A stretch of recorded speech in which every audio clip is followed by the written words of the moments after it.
What's going on, everybody, and welcome to another edition of Bettin N Boozin here on the HHH Racing Podcast. I'm your host, Kyle Roscoe, from a little bit of a familiar yet different room, of course, here to host another episode of Bettin N Boozin. We are here at the Noah Maher bunker over in Lexington, Kentucky. We're going to obviously have a fantastic week at Keeneland. As a bunch of us, including Howard, Matt Miller, and the whole crew. Paul Halloran, of course, is here as well to tackle that Cody's Wish Monument unveiling on Saturday morning.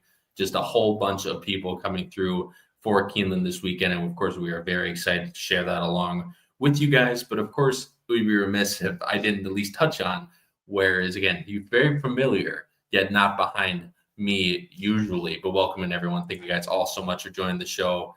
I greatly appreciate it. If you guys enjoyed the podcast tonight, and you aren't subscribed, why not? You're already coming back anyway. Please go down below the video player, hit the like button, and hit the subscribe button. We would greatly appreciate it because not only is it completely free to do and the best way to help out our channel, but also it pushes these videos and others into the YouTube algorithm to hopefully bring more horse players to the HHH Racing Podcast. And of course, for that, we thank you. You can see on the bottom side of the screen right now the normal podcast schedule for every single week here on the HHH Racing Podcast. Every single Tuesday at 9:30 p.m. Eastern Standard Time is Pacific Horseplayers with Noah, Ryan, and Jackson. They cover usually all West Coast racing. However, this week they covered the Sunshine Pick 6, I believe is what it's called, with half Gulfstream Park races and half Santa Anita races. It's a fantastic sequence. If you guys are interested in that after this podcast, go again to the HHH Racing Podcast YouTube channel, and you'll find it under the Pacific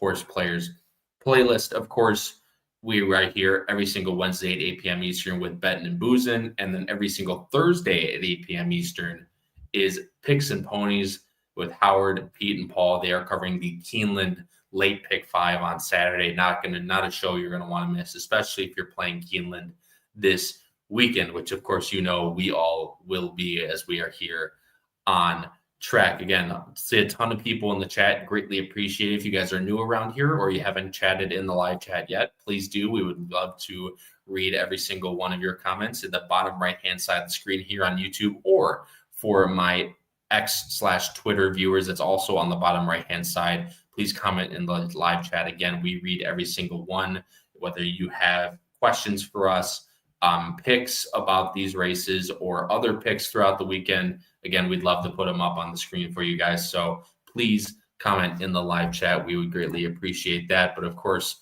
as we go through, you can also listen to every single podcast posted to the HHH Racing Podcast in audio form, Apple Podcasts, Spotify, and Anchor for those. So please go rate, review, and subscribe over there if you are an audio listener more than a video person.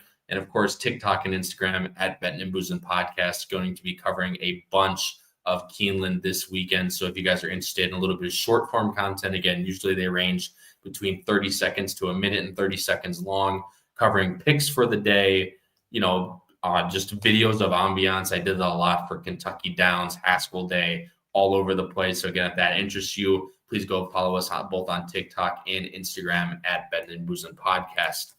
The Power Picks, guys, still going super strong. It's all done through Patreon. It's one of the most affordable and profitable tip sheets on all of YouTube. We've been doing this now for over 4.5 years at this point, and it's still well and truly above the black line of profit. We are $2.10 ROI again since February of 2021.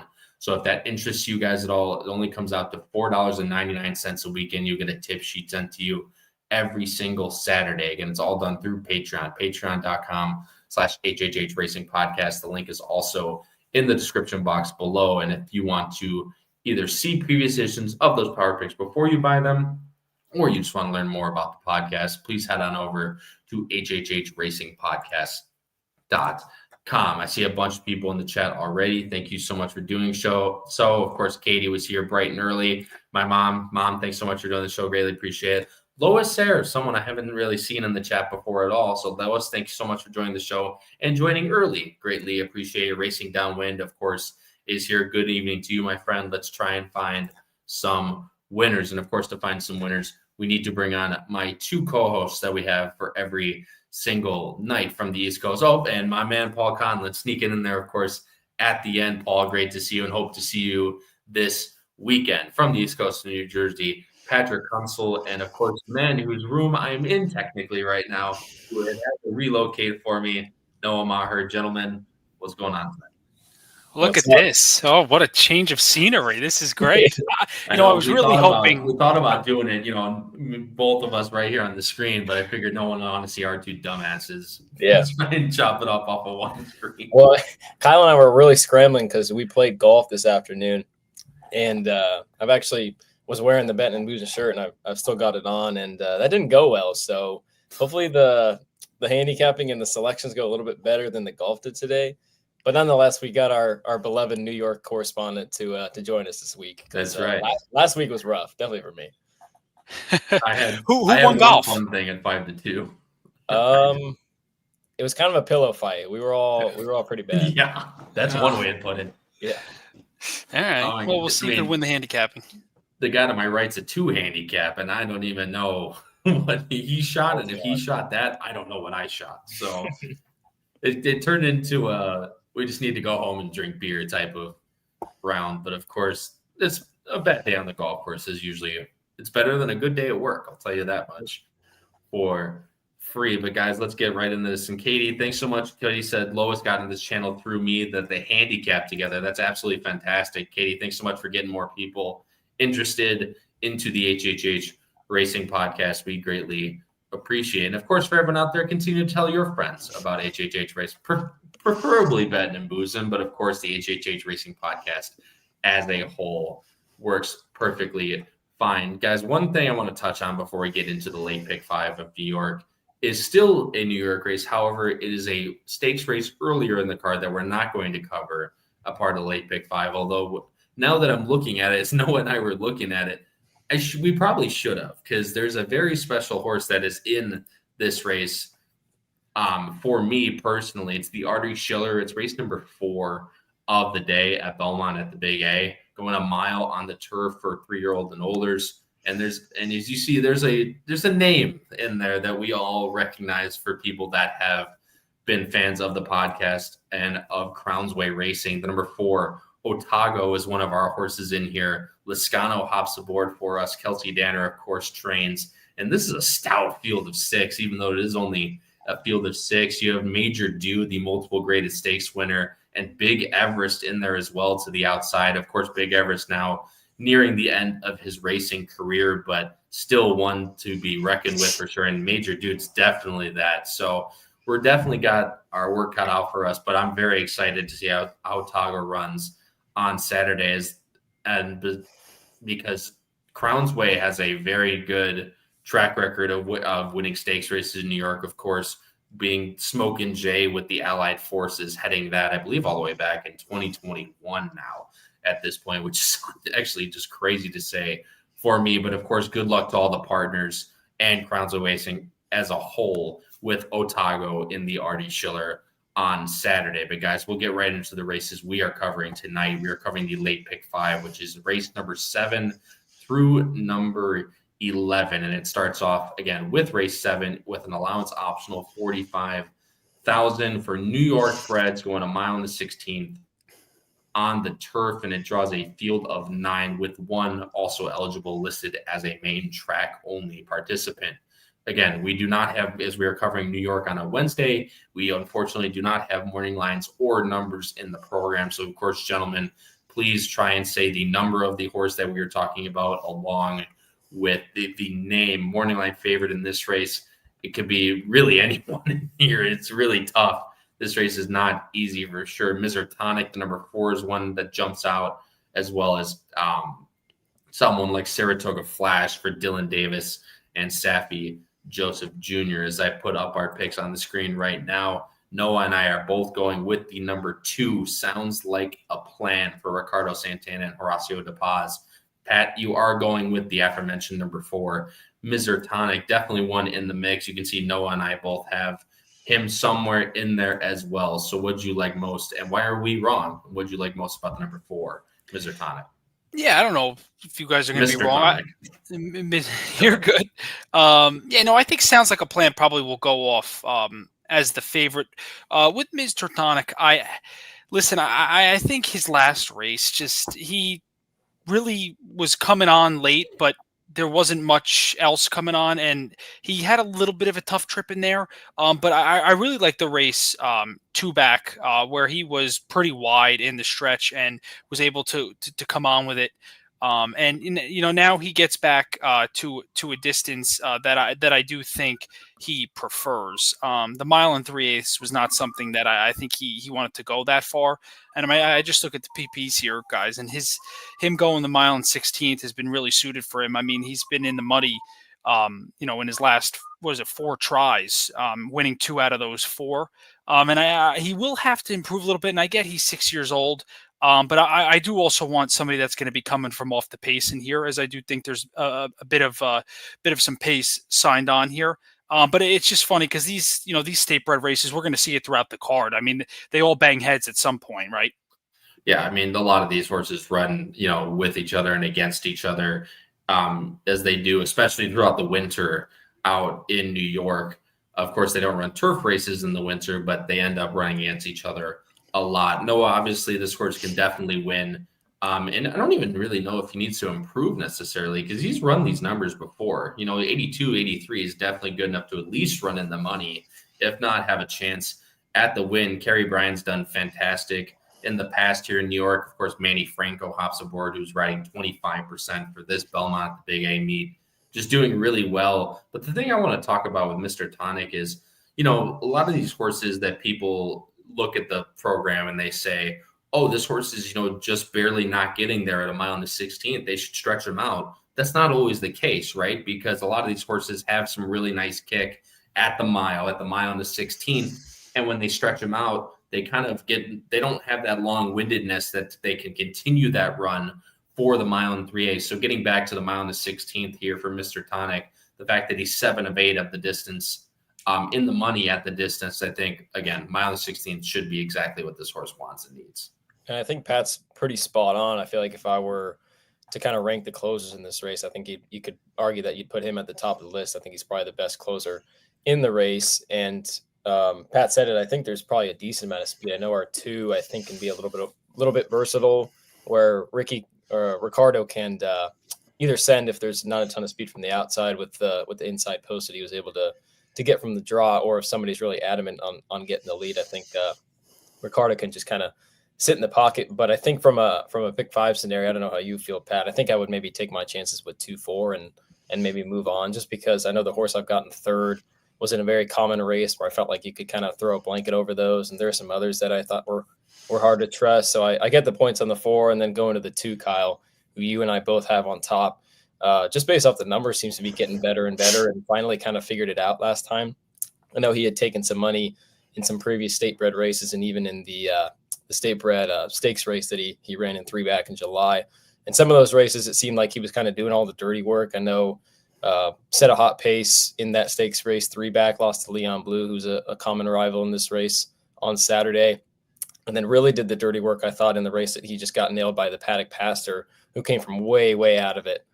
So he feels like if there's a scenario where things set up pace dynamics wise, like last time, where he's able to kind of just sit off of a reasonable pace, and hopefully those outside horses aren't pressing him too much, or he's able to kind of work out a trip from there. I think he's got a chance to be pretty tough in here. Yeah, and the thing is that I'm not too sure that he needs the lead necessarily, because there's a couple others in here that do want part of that pace scenario. If you show the time form pace projector here, as soon as it ends up coming up, blame Noah because it's his internet, not mine this time. You can see they have the 2 up there. However, the 6 and the 8, the 6 is someone who I have in second, Dear Chairman, and the number 8, Leon Blue, are 2 horses that do want to go to the lead. And the fact of the matter is 2 back, Noah, you talked about where he just got nailed by the Paddock Pastor. He was actually able to rate actually pretty nicely in there, take the lead, and ended up just getting beat at the wire. And they went pretty quick that day. So the fact that if he can sit right in the pocket trip, I feel like he might even be tougher from that point of view, rather than trying to leg it out on the front end with the 6 and the 8. in there. But that, like I said, I could see both scenarios happening where maybe just the pace scenario doesn't heat up like Time Form thinks it will, and he's able to just get away with fractions like last time, or he's able to sit the pocket and win. Two separate scenarios is why I like the number 2 in this race on the top end. And I talked about the number 6 Dear Chairman in here, who I have in second. Last time I was first time turf for this Miguel Clement trainee. Junior Alvarado hops back aboard here. Wasn't necessarily bet last time, but ran very nicely in there, especially for first time turf.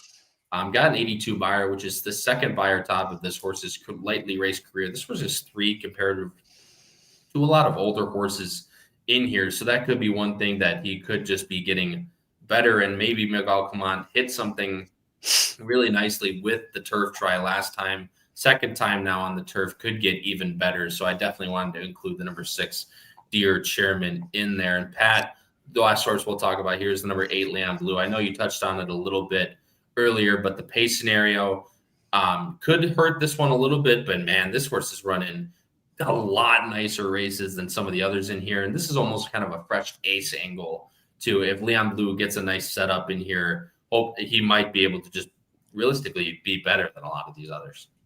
Yeah, I'm going to respect Melody Giddings in here.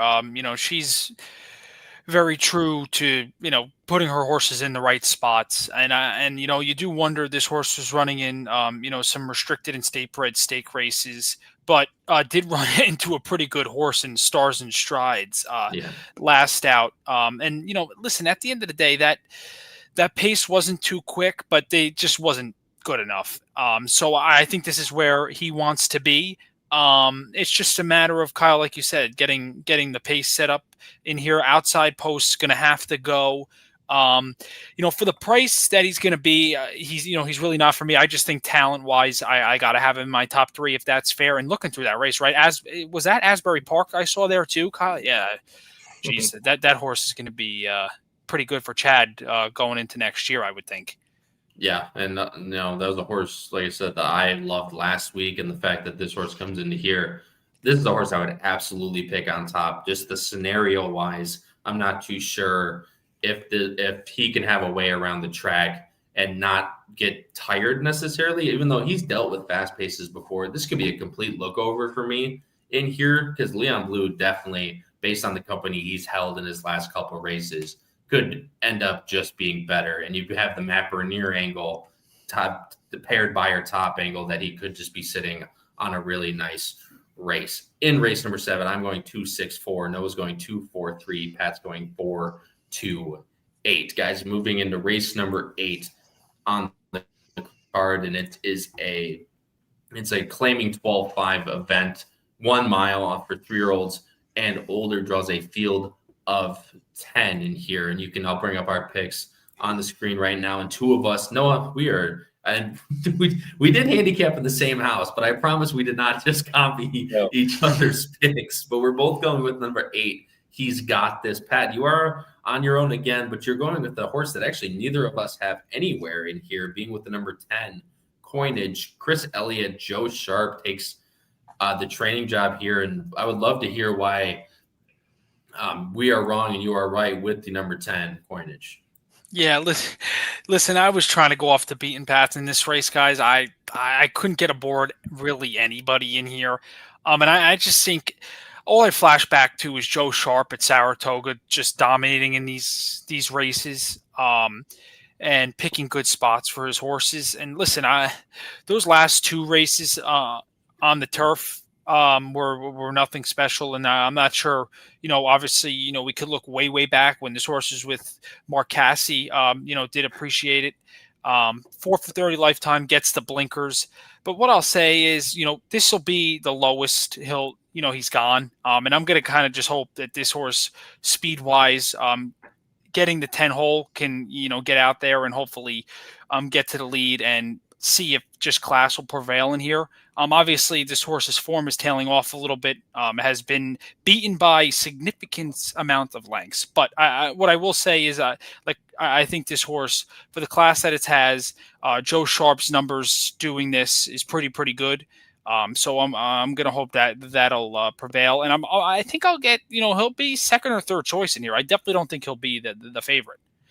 Yeah, if he's the favorite, I would be taking that as more of a telltale sign than a not a price you want to get type of angle. So coinage, I mean, if he runs anywhere near like back in end of last year, he could easily win this race. And funny enough, that's the only time he's ever been at Aqueduct in his career. So that'll be very interesting to see on the dirt. Of course, he's obviously been on the turf last time, but only on the dirt. So very interesting to see how coinage ends up taking money, but also how he runs on Saturday. Noah, you and I are both going with the number 8. He's got this. Ilke Cantermachi, Manny Franco. This is one that's also been running around these ranks. However, last time out, Ilke tried to put him on the turf, actually, maybe with the hope that it did scratch off, and he ended up losing to a nice dirt runner in Loco Abarrio. So coming back into here, this is just a very tough race where both of our top picks are 4 for $1 million, 6 for $1 million in their lifetime.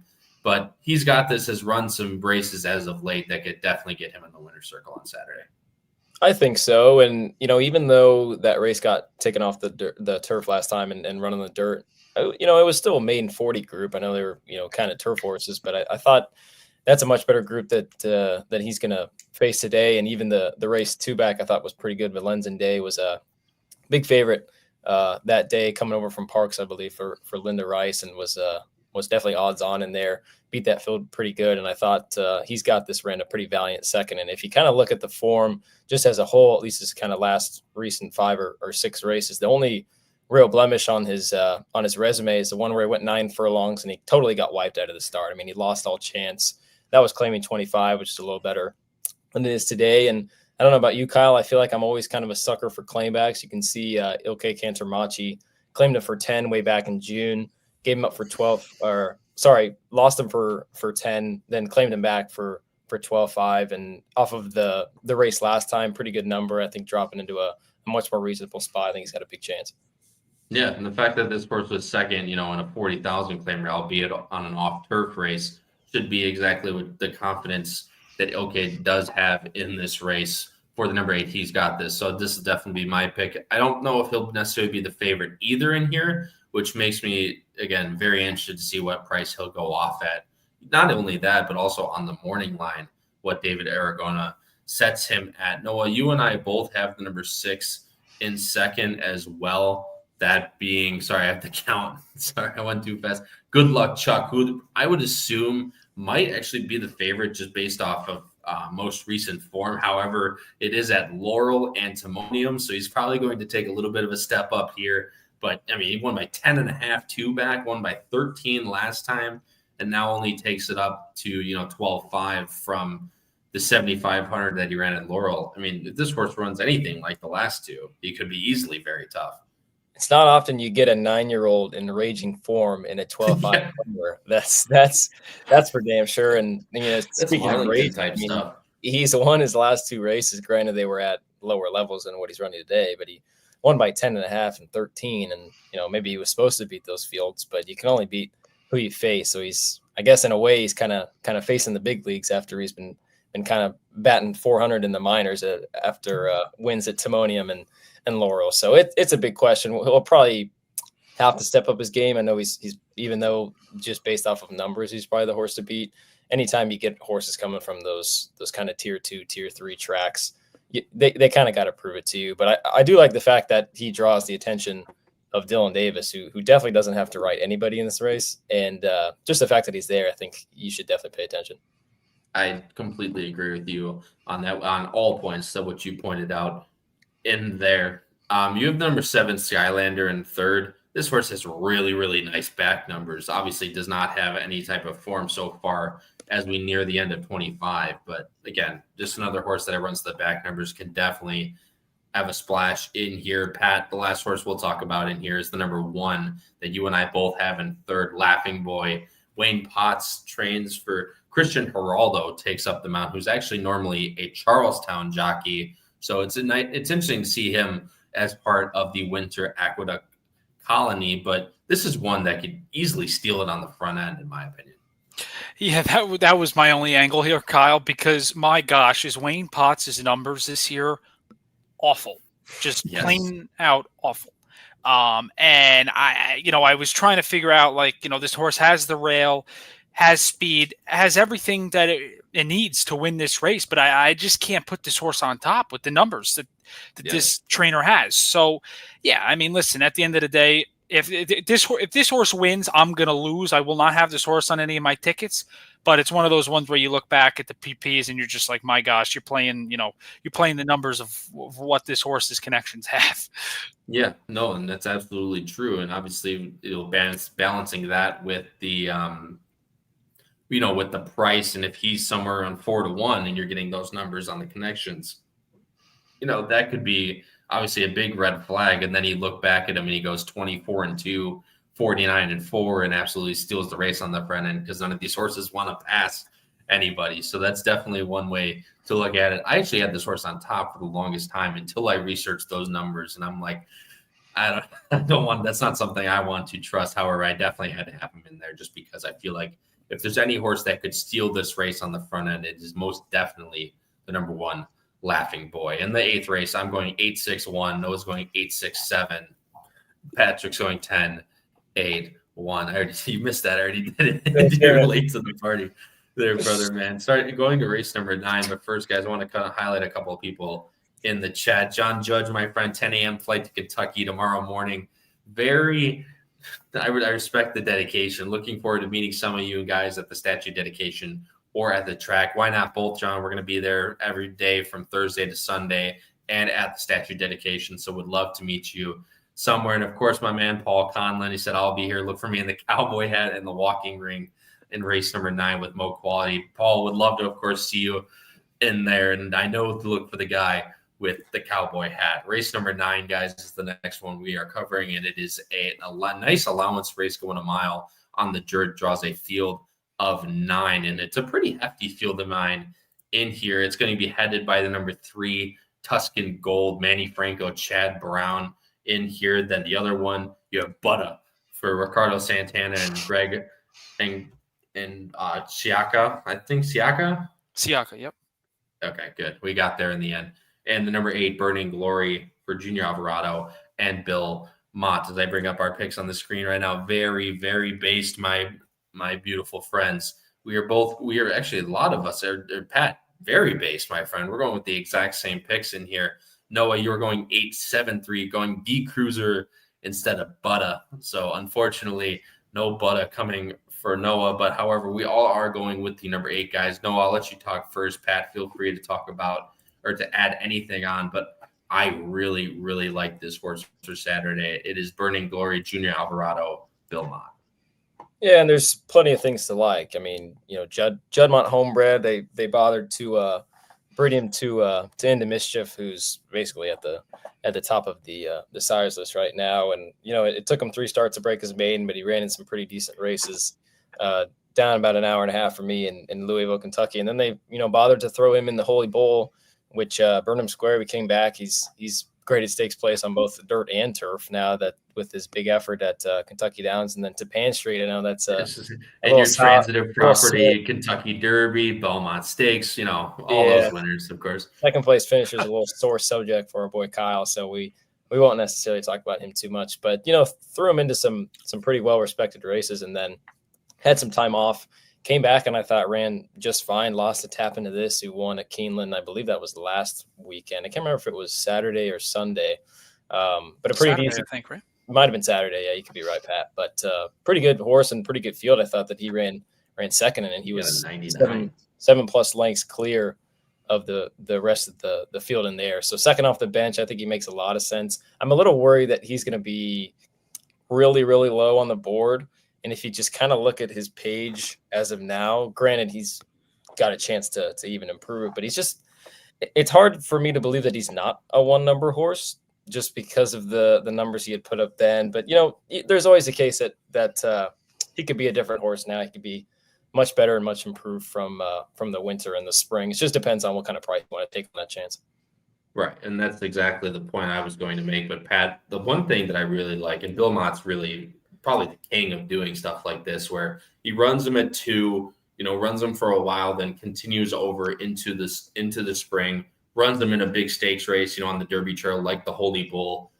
Runs fine, but doesn't necessarily run nowhere near, those top 2 in Burnham Square and to Pan Street. But the fact that he gives him some time to mature into his 3-year-old year and comes back into a type of N1X allowance and runs that type of number, to me, it's not necessarily a 1-number horse just because of how Belmont trains these types of horses. And second off the layoff is almost, the number 1 angle when it comes to Belmont.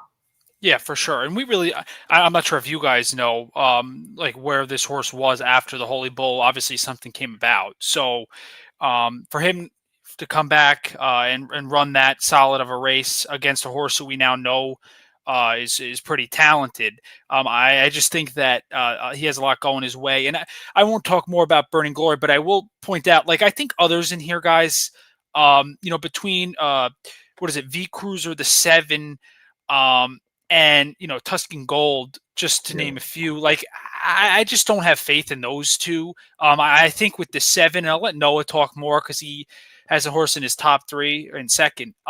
That race, I remember, and I actually ended up looking at Andy Serling did like the track biases on Naira's website. He did point out that the rail was not the place to be, and V Cruiser did get into the stretch and got into like the 3 or 4 path.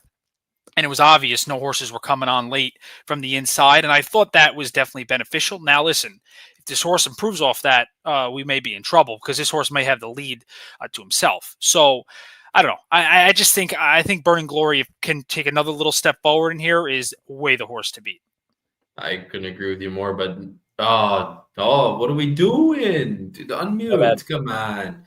I was gonna say that's why we got Pat on the pod, right? He's bringing up track bias. He's bringing up stuff from Andy Serling, a while back. I mean, that was the end of July. So for him, I reminisce on Saratoga. I just see the name and I start get tears in my eyes. So I think that's a good point because I feel like a lot of people are going to see that he was in for the tag. Granted, it was 100,000, and he didn't take a ton of money, but I thought his race was pretty good. And you brought up the time form pace scenario, Kyle. I think he's got a chance to get things his own way, and I honestly would have put him on top if it wasn't for the kind of inconsistent work tab that I saw, because you can see he ran July 30th, then he worked a couple weeks after that, and then he worked a couple weeks again, 5th to the 19th, and then waited until the beginning of October to work again. So I don't know if that's just what Linda was intending to do with him.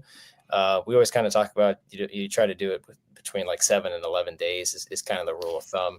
But maybe that's just the approach that Linda took, and maybe that's something I'm overlooking. But I think if from a pick 5 scenario, just because he's got a chance to make the lead pretty easily, I think there's a good chance that he'll take some money and be on some tickets.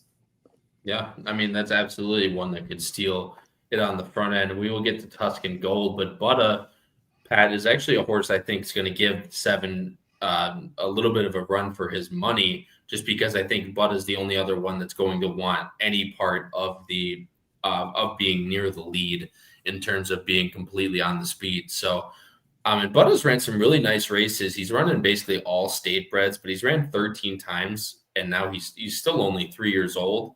But he's 6 for 8 at Aqueduct, and he's run, in some decent races. He ran in a lot of, the Breeders' Futurity, the Stallion Series earlier, didn't really lift a hoof in either of those, but has run against some really nice N1X, N2X, and he's run very well. Just broke the N2X condition last time and hoping to continue it here. Yeah, I think Ricardo may be the key here, Kyle. He's going to be aggressive with this horse, and I'm really interested to see if this horse can get the lead because, maybe he is a little bit faster than V Cruiser. I'm not sure what the time form says when it comes to the early pace ratings for these two. I didn't really take a look at that, but I think for the class that this horse has faced, I'm really interested because this horse is going to be probably what odds do you think we're going to get on him? Probably somewhere in the mids. I think he'll probably be like 3rd choice, something around there. Yeah, choice. Yeah, and that's interesting. I mean, listen, the 87 that he received last time faced Palace Boss, who I may have pulled the Charlie Freeman on this show and picked another race as a best bet. Right? That's Charlie, right? That's something he does usually. Yes. Yeah. So I definitely had to back Bud a little bit because Palace Boss we'll see later. Yeah, I was gonna say guy pulled a Charlie, but I was gonna bring that up when we brought up best bets, but he beat me to the count. Last horse we'll talk about, Noah's Tuscan Gold, and this has been a horse that honestly it's been a little frustrating because I thought he was actually really talented. He ran very well in the Louisiana Derby and was very well backed in the Preakness in 24. Then Chad Brown waits for him for over a year, brings him back off a 13-month layoff, and he's run well, but he really hasn't run that good necessarily. He's gotten 85, 86, 88, but only one of those races has he really been in contention for the win. And granted, he just got outbobbed last time, but you'd imagine this horse is going to be the favorite on Saturday, and with the one that's kind of hard to trust. He's 1 for 7, 0 for 3 at Aqueduct, only one in the money. Granted, he's had 2 of those be N1Xs, and one of them was off that really long layoff. But this is just, for me, a horse that's kind of hard to trust. Yeah, boy, would I like to see him be the favorite on Saturday, because he has burnt a lot of money since he's come back. When he came back in June, I mean, he was favored in those 2 races and really was not super threatening. And even last time, just such an odd race, because around the far turn, it kind of looked like he was done. And then, Manny was able to kind of pick him up and get him, back involved. I couldn't really find much of an excuse for him after that. I mean, I thought he hung like a chandelier and I just thought he had every chance to go by in that race. And I know Classicist is a pretty decent up and comer, but it just kind of seems like we know who he is, right? And it doesn't seem like he's really come back and improved those numbers since he was off that long layoff. And there's other horses in here like the 7 and 8 who I've got on top and have every right to kind of improve and step those numbers up. And I hope that he's the favorite. I hope people gravitate towards him just because, he was in those big races as a 3-year-old, and we get prices on others that I think have big shots. And I think that's exactly what's going to, Chad Brown, Manny Franco, or was bought for 600,000. He was in these big races. I'm sure people will gravitate to that, even if they're basically like co-favorites. I would at 2-1, 5-2, something along that line, 2-1, 5-2. I would much prefer someone like the 8, who we all have on top, to someone like Tuscan Gold. In race number 9, I'm going 8-6-3. Pat's also going 8-6-3, and Noah's going 8-7-3. Guys, before we move on to the feature of the day, of the entire day, if you guys are enjoying the podcast and like what you see, of course, for most of you over on X, if you guys are enjoying it, please come on over to YouTube. Again, youtube.com/HHH Racing Podcast. We do a ton of stuff throughout especially leading up to the Breeders' Cup. We're going to have fantastic Breeders' Cup coverage in here. And if you're liking this podcast right now, please come over to YouTube and hit the like button. We would greatly appreciate it. It just shows us, that you guys like us covering these types of cards. And obviously with Breeders' Cups coming up, you're not going to want to miss a single podcast for basically the next month in the lead up to Breeders' Cup 25 at Del Mar. Guys, moving on to race number 10, as I mentioned, it is the feature of the day. It's the Grade 3 Glen Cove Stakes, going 6 furlongs on the outer turf. So it's one of my favorite times of the day. It's $175,000 for the purse, and the morning line favorite is definitely most likely going to be the number 2, Love Sabete, for Manny Franco and Miguel Clement. There's a bunch of other in tow, including number 5, the Ontario bred Pop Idol, along with others. Bringing up our picks on the screen right now. I'm going with the number 10, Anascal. Noah's going with the number 2, Love Sabete. And Pat going a little bit off the beaten path with the number 3, Flat Out Time. Pat, would absolutely love to hear what you like about this horse, because I believe this horse is coming from dirt to turf, if I'm not mistaken. Yeah, that's correct. Yeah, listen, this is a fun race. This Glen Cove. Listen, there's not much turf on the dam side for her. I'll be honest. I just, I went back and rewatched, because we can see those works at Saratoga in the summer. So I went back and watched the August 8th turf work, and that was actually really impressive. And I just think we also got the Clocker reports still. We receive those every weekend from our great boss, our great uncle, as I'd like to say. And the horse had some pretty good grades by the Clocker reports. So listen, I'm going to take a chance here. This horse has shown speed, and I think should appreciate the turf. I'm hoping to get a bit of a price in here because there, obviously. Weaver has another one in here in Pop Idol who won at a price last time. But listen, I don't know if you guys took a look at this horse, what you think of her at all. But listen, I think in a wide open affair, I could probably, if I was playing a pick 5 here, a caveman ticket, I would have probably 6. I think that's very fair. And I find that really interesting, Pat, the work tab on this horse, just because, as you mentioned, that August 8th work. I mean, she worked on the turf before that last race out at Saratoga in the grade 3, then worked on the turf again and worked, another bullet just backing up her last one before that Saratoga grade 3. And first work out of that race was on the Oklahoma turf. So very interesting to see. And obviously the horse likes it in the mornings. We'll see if she can take to it in the afternoons, but out of Not This Time, you would imagine that, or by Not This Time, you'd imagine that she can more than handle her way on the turf. Noah, you're going with the tried and true. She's been loved severely. She's been tested basically throughout her entire career. Broke her maiden first time out, and then she was thrown right into listed stakes. Has run 5 in a row of those, and was in basically a listed stake last time at an allowance race at Kentucky Downs, which that allowance race was worth more than all of her stakes races that she's ran at Woodbine and in New York, Florida, the whole shebang. And now, based on numbers, I mean, she's easily the one to beat here. Yeah, I have a hard time believing that she's probably not going to be the favorite. And I kind of wish I went the Patrick route in here, just because I do think it's a pretty rigorous race, and I think you can go several different directions. I just like the way that she ran last time. I know she was the favorite in that race, but she came from way out of it. I know Rosario kind of had to weave his way through in the stretch, ducked to the inside at the top of that long stretch at Kentucky Downs in Franklin, Kentucky, and then maneuver back to the outside and just couldn't quite get to Saturday Flirt, who just kind of got the jump on her that day. It just kind of seems like if it's her day, she's pretty tough. I do like the fact that she's got 2 wins here at Aqueduct, because as Pat can attest, I feel like the Saratoga turf course and the Aqueduct turf course are very, very different and just kind of have their quirks. So I do think that she's got that experience and that success under her belt. And I've always kind of liked her. And I think Miguel's kind of felt the same way, as you mentioned, Kyle, just with the way that she won first out. And then she was in those very, very difficult races as an early 3-year-old. So I'm hoping she's a bit of a tepid favorite in here, just because I'd like to back her a little bit at the windows. If she's too heavy, I'd probably be inclined to go a different direction, just because of the open nature of this race as a whole. But in terms of a top pick, I think she's one that if you put a gun to my head, pick the winner, that's the one I'm going with.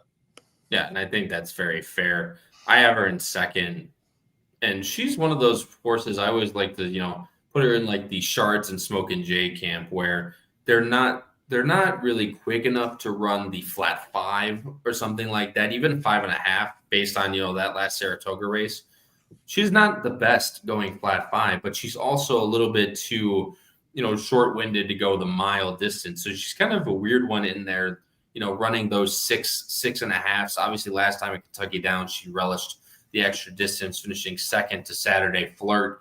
Then, look back, she ran super well going 6 furlongs in here at Aqueduct earlier this spring, and she was only half a length off of Nitrogen. Granted, this was a very early Nitrogen, but in the Ginger Brew, that was going a mile at Gulfstream Park. So she's kind of one of those in the middle types.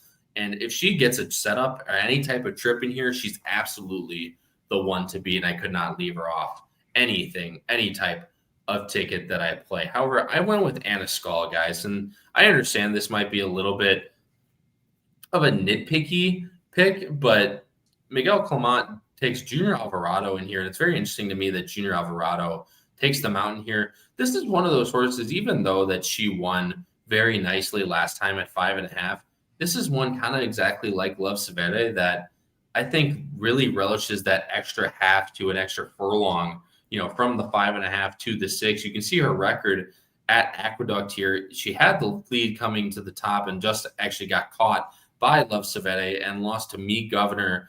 Actually just didn't get to Me Governor coming down the stretch. But, Christoph, of course, rest in peace. But when he was alive, he tried her in the Natalma going a mile at Woodbine. So he's always thought this horse has been a little more long-winded. And that last effort makes me think that Miguel figured out something with her, now jumping back into that stakes competition. But again, coming back to that 6 furlongs with that, which I think she likes so much, could be exactly what Anna Skull needs to run a big race on Saturday. What I'm thinking is somewhere in a nice middling price, somewhere probably 5-6 to 1.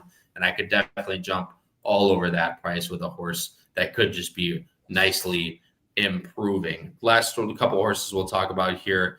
Actually, just talk about one more. We'll talk about Pop Idol. Pat, you mentioned this horse. This is a very nice front end horse for George Weaver. And George Weaver has been absolutely lights out in this division with all, adult types of, males, females, olders, 3-year-olds, all 2-year-olds, especially for George Weaver. But Pop Idol, if she gets her way on the front end, granted, you could almost say that she's a 1-number horse, but that Galway was very, very good.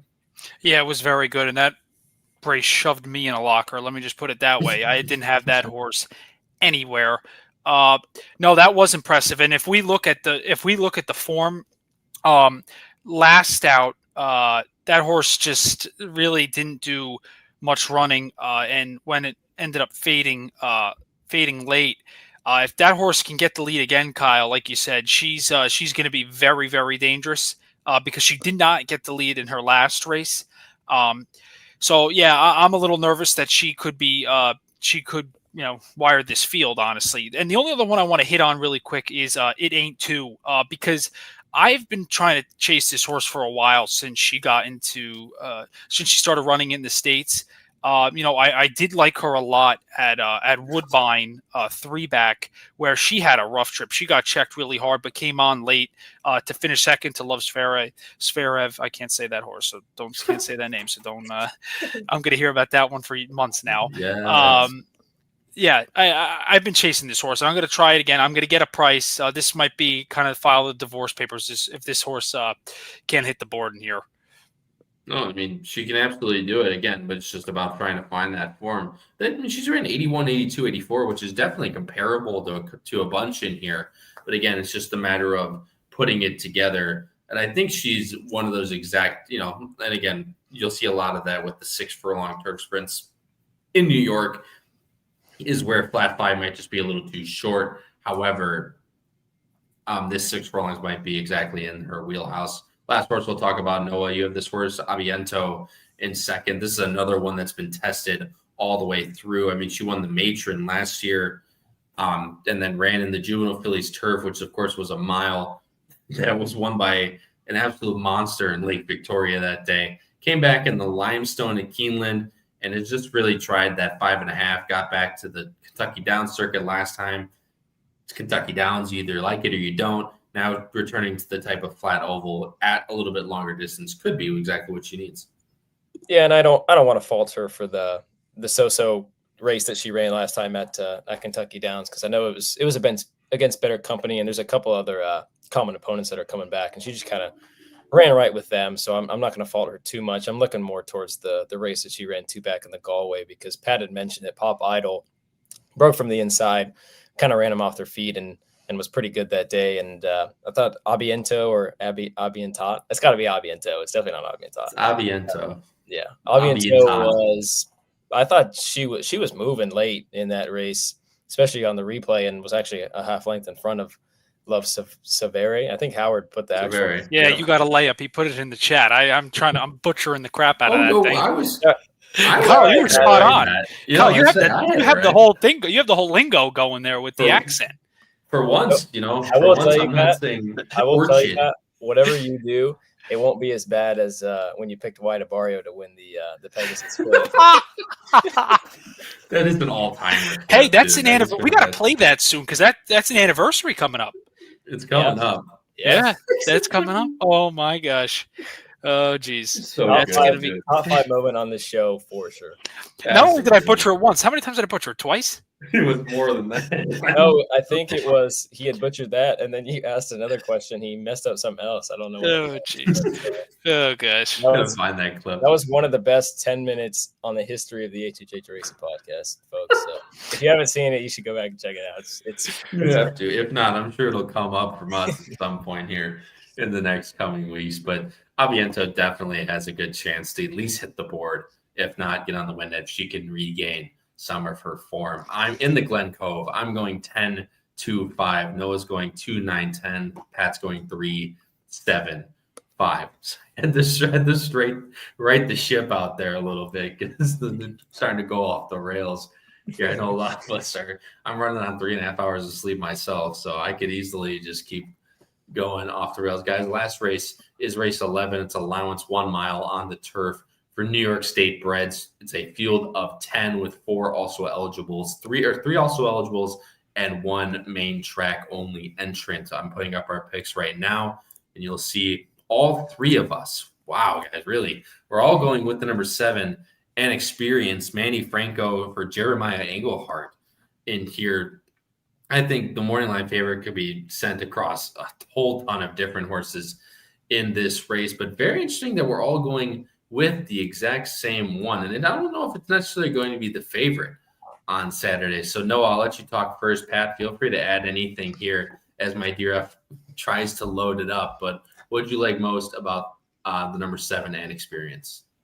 I think based off of his last race, just kind of did the dirty work. That was a race that they were moving on the front end pretty good in there and hung around, I thought, for a race that didn't necessarily really hold together. And Iron Max had come from a bit off of it and ended up beating him that day. But I just think he's probably a superior animal. So he gets back to a race and a level that I think fits him a little bit better. And hopefully there's not too much speed that presses him, because it seems like when he does get the lead, you can see it on the page. I mean, he's got an 83 and an 81 when he gets the lead and is able to dictate things. That's really when he's at his best. So if Manny Franco, who has been killing it so far up at Aqueduct, and you got some of the main guys like Irad and Jose. I know Johnny V came out and won 5 wins at Keeneland, but he's in some races at Aqueduct on Saturday. But just those guys in general have been down for some of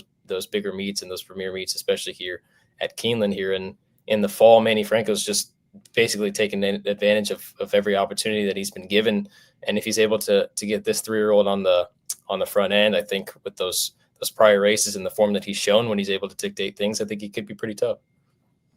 Pat, I mean, I completely agree with him. Although I actually like an experience for the fact that granted, it was in a very very early stage of his career, but he was a really nice rating horse early in those first 2 maiden races. And obviously he's become kind of a speedball now. But there's a couple other horses that want the lead in here. But even if he doesn't get the lead, I don't know if I'd be too necessarily concerned. But if Inexperience sits on the lead, I also wouldn't be concerned either. Yeah, guys, pretty much for me, it was getting back to the mile, right? And then that race 3 back at Saratoga, when he broke his maiden, was really visually impressive. They, speed-wise, they weren't going that fast, but he just blew that field away. And it just led me to believe that this horse is going to get back to this mile distance, appreciate it, and kind of be tactical. Because I'm just not sure he wanted to go the distance. And Noah, you made a good point about his last race, hanging on with it, because he could have faded way more considering, how quick they were moving, and others were coming on late, but he held on.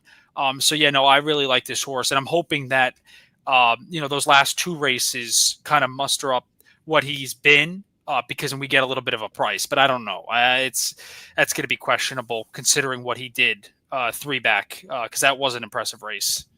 Yeah, I do agree, but obviously there's a couple others in here that will definitely take money. And it's headed by a horse that you guys both have in second, the Terminal Velocity for Lisa Bartkowski. But Jose Lascano hops aboard here. This was the first time off the trainer switch last time. And he ran really, really nicely and Loscano's ridden him all 3 times. So Noah, you're getting him back here. And if this is one that can sit just to the inside, obviously we hope and experience can sit right off of him. But if he goes, he can. I mean, you guys obviously think he can hold on for at least a little bit of a piece. Terminal velocity is he the 4? I think I made a mistake. I think I meant to go. I have the 1. You have the 1? Yeah, I made a mistake, Kyle. That's on me. I have we're all over the place. I have the 1. I think I'm 734, Kyle. Low production in the middle of the show. Oh my god! No, that's on me. I'm looking at my notes here. I wrote a 1 with a hashtag that looks like a 4, so that's on me. Okay. Time out. Noah, you're 734. Yep. Pat, you're 715 then? Correct. Jesus. I think we should blame this on Kyle, considering he messed up 2 of 3. What are the odds 2 of us mess up? Usually it's just 1. That's a good point. I already wanted to throw my fire in the fucking lake. I'm going to throw myself in the lake next. Pat, you have the number. So screw that. So screw terminal velocity. You have Mo Creesa in second. One that none of us have in there. But he's run some comparable races, especially those last 2.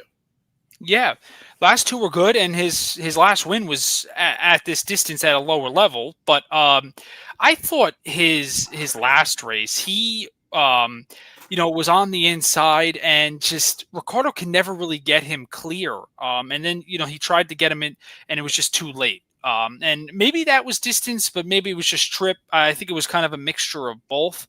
But highest buyer since that point.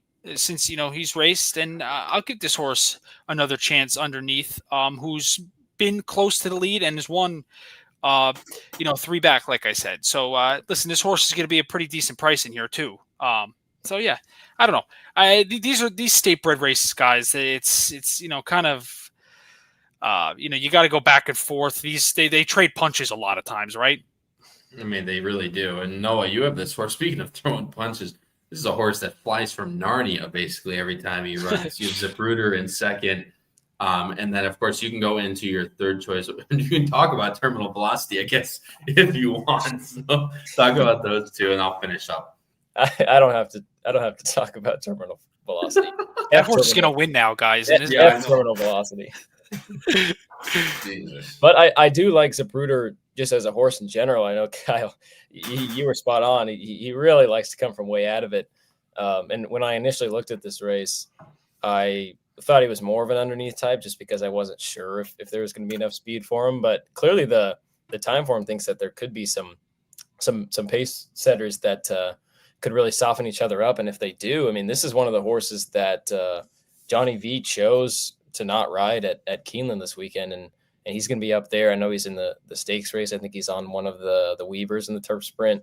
And he could have just, ridden that race and called it a day, but he's got some other mounts. And this is one of them where he's hopefully going to be coming from way out of it. I think you can excuse his last race where he faced the 5 who ran second, El Delary, but he just lost all chance because he just got cleared out and got pushed like into the 6th or 7th path. The first turn of that race. So I think you can excuse him there. And then his other races, obviously he's going to kind of need a setup. I think at least you should consider him as an underneath chance.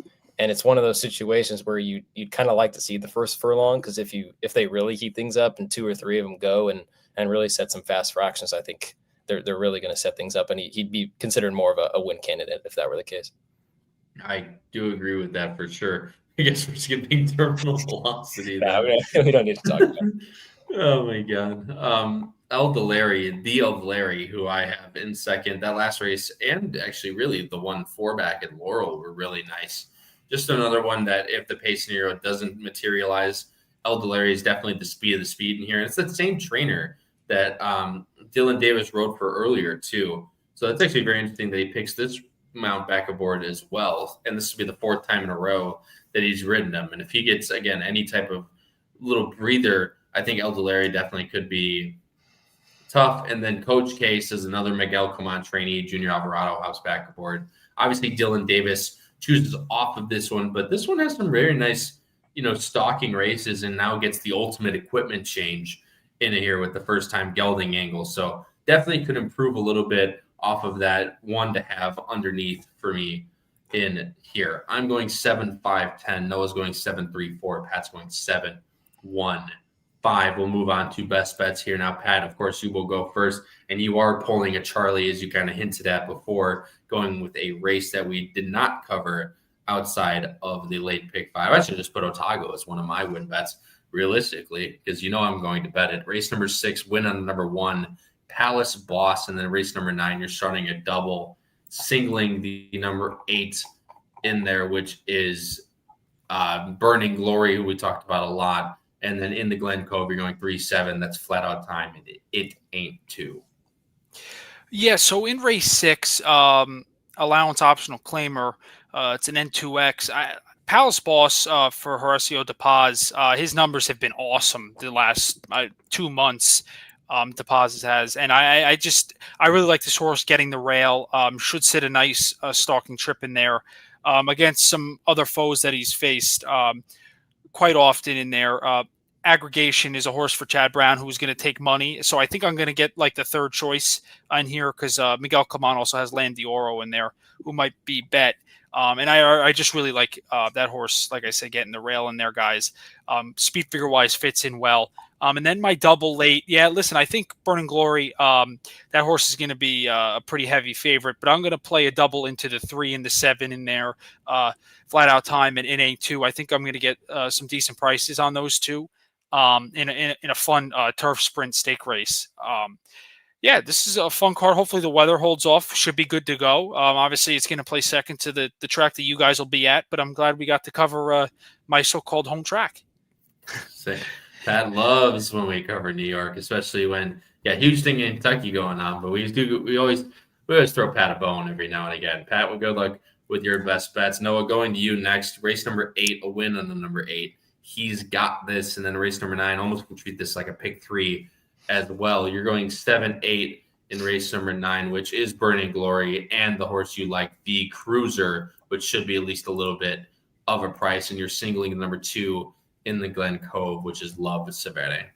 Yeah, I did the same thing last weekend, and I think it was Jim Pillars who pointed it out, where you could just play it as a pick 3. And I think last weekend I was out in the first leg, so hopefully that's not the case on Saturday. But he's got this race. It's a 12-5 claimer. It's kind of a crapshoot. I feel like the opinion's either him or it could be a bunch of others, but I just like the fact that he's getting into softer companies. He's getting back to where he belongs, and he's also getting back in a reasonable spot for Ilke Cantermachi, who had given him up and then claimed him back for 12-5. And Manny, like I said, is kind of firing at all cylinders up there right now. And then in the preceding race 9, I've got the horse that we all like, which is Burning Glory, who ran that big number second off the bench and then lost to that next out winner here at Keeneland last weekend. And then I've also got Linda Rice, who Johnny V, we talked about, he's kind of on a select number of mounts on Saturday, and this is one of them where hopefully he's able to dictate things up front.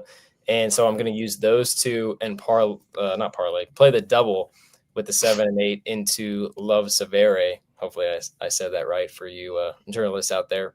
But I think that's a race where you kind of have to either play doubles into or out of, just because that race is really tough and you're going to get a price on anybody. So I think that double could definitely pay okay. Unfortunately, no, it is against my newfound religion to not bet on turf sprints, but I do understand what you are going for there. And I definitely agree with your sentiment, guys. I'm going with 2 things. And Pat, I'm really hoping that Tuscan Gold does take money in there, because I think he will, just based on connections alone. And I'm hoping we get somewhere around 2-1, 5-2 on Burning Glory. Because we get 2-1, that's more than enough to take a win shot with him in race number 9. That's going to be one of my best bets. And then race number 11, the horse, I'm going with the 2 rate. Where are they going to be really right or really wrong, guys? And I'm going with the fact that we're going to be really right. So I'm going, my other win bet is race 11, the other horse that all 3 of us had on top, with the win on the number 7, and Experience again should get another nice middling price in there. Going to get definitely less on Burning Glory, but I think Inexperience should probably be somewhere around the 4-1 mark, which is definitely enough for me to take a shot in there. Gentlemen, thanks so much for coming out, of course. Noah, thanks for lending me your room. I greatly do appreciate that. And of course, thank you to everyone in the chat. If we wouldn't be able to do that. And he said, Nothing. Howard says no weather coming in until Sunday. So, and Paul Conlon loves the weather reports as always. I'm sure the other Paul Herron, loves the weather reports as much as you do. But yeah, guys, if anyone is out here in Keeneland, in the Lexington area, and is going to the races over the next 4 days, we would love to meet you guys. Please DM me on Twitter. You'll see it right there on my name tag at AP Roscoe K. And then, or at Noah MEAG for Noah, at Patrick Kunsel. Please follow us on Twitter, our X, of course, but who really calls it X now at this point.